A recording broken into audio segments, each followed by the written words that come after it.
Now, Washington mornings on the Mall. 105.9 FM. And AM 630. WMAL. It is Mornings on the Mall with Brian and Larry, and we're talking about this General Petraeus story, which really blew up on Friday afternoon. It's been the big story all weekend long. Guarantee you it will continue to be the big story today.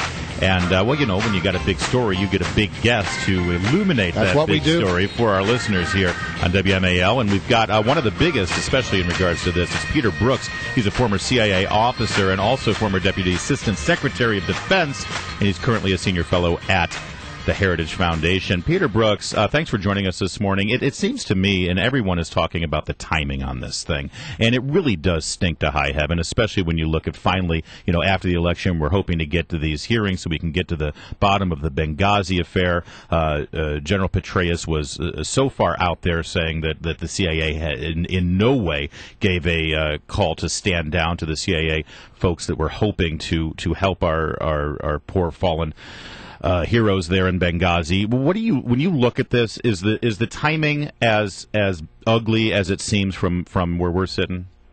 Well, I think it is. You know, they certainly could have done this prior to this.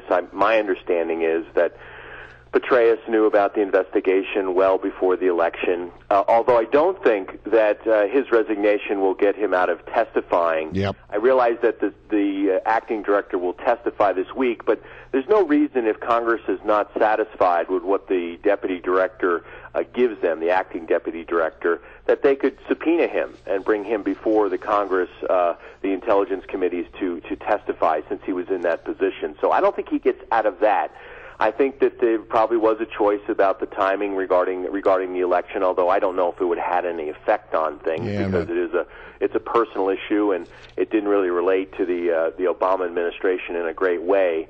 But it certainly would have been a disruption to the election process. Right. So there's a lot of things out there we still just don't know about. But I don't think it's going to get them out of coming before Congress if they're not satisfied with the answers they get from the acting director. All right. Now, as a person who once worked at the CIA, I want you to help me out, help me understand some things.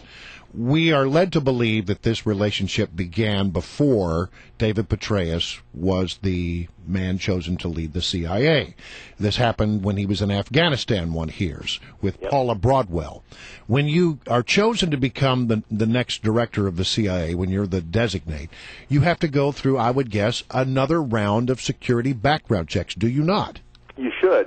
I would think, you know, Brian, I was trying to think about this the other day, because who would have actually conducted his background investigation? And now there's a number of organizations that could have done that, and I'm sure one of the listeners probably knows this, whether it would have been the FBI because of his senior level, whether it would have been the Secret Service potentially, which I think is often the ones who do the ones for White House positions, but because of that. So this would have been, you know, could have been overlooked. It's really shocking. But they have to ask him certain questions, and at some point one presumes he gets wired to a polygraph machine, as everybody does who is given a sensitive government position, right? I'm not sure that the director gets polygraphed, quite frankly. Well, that would be surprising to me.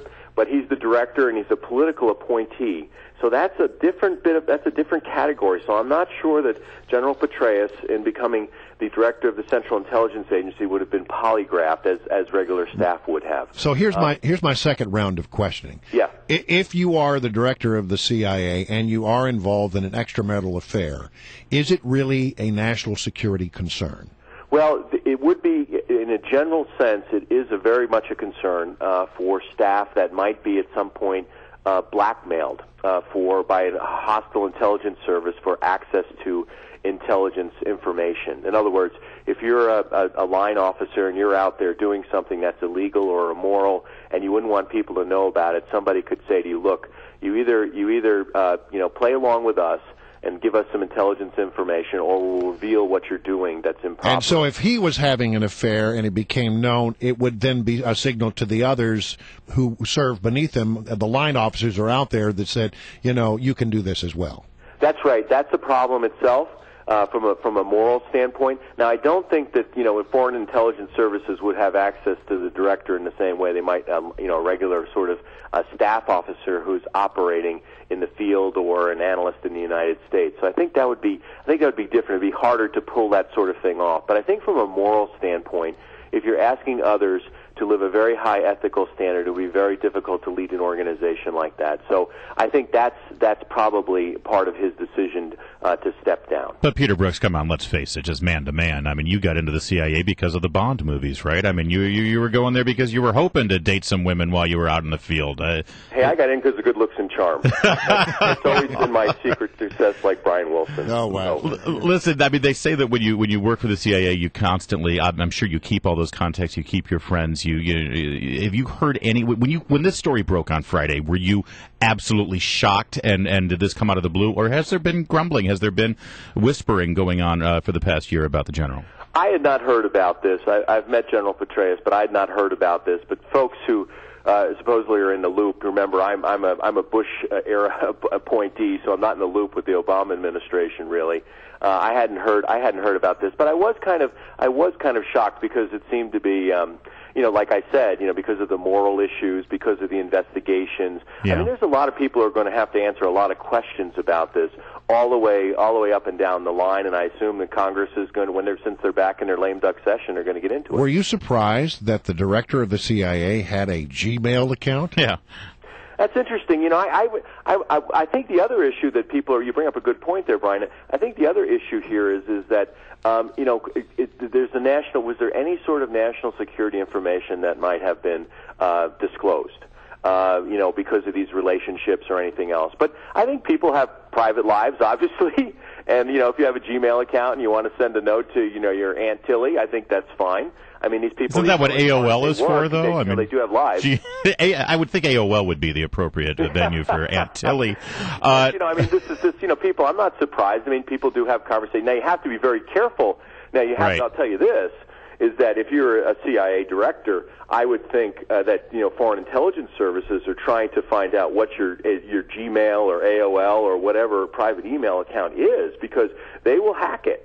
They will look to see what's going on. In fact, we've heard many stories about foreign intelligence services, especially looking at former officials, because they keep in contact with current officials. And occasionally people will share some bit shred of information that might be of interest to them. So this is something that he would have to be, any official in their official capacity would have to be very cautious about what they do in their private capacity. All right, we got to leave it right there. Peter Brookes from the Heritage Foundation.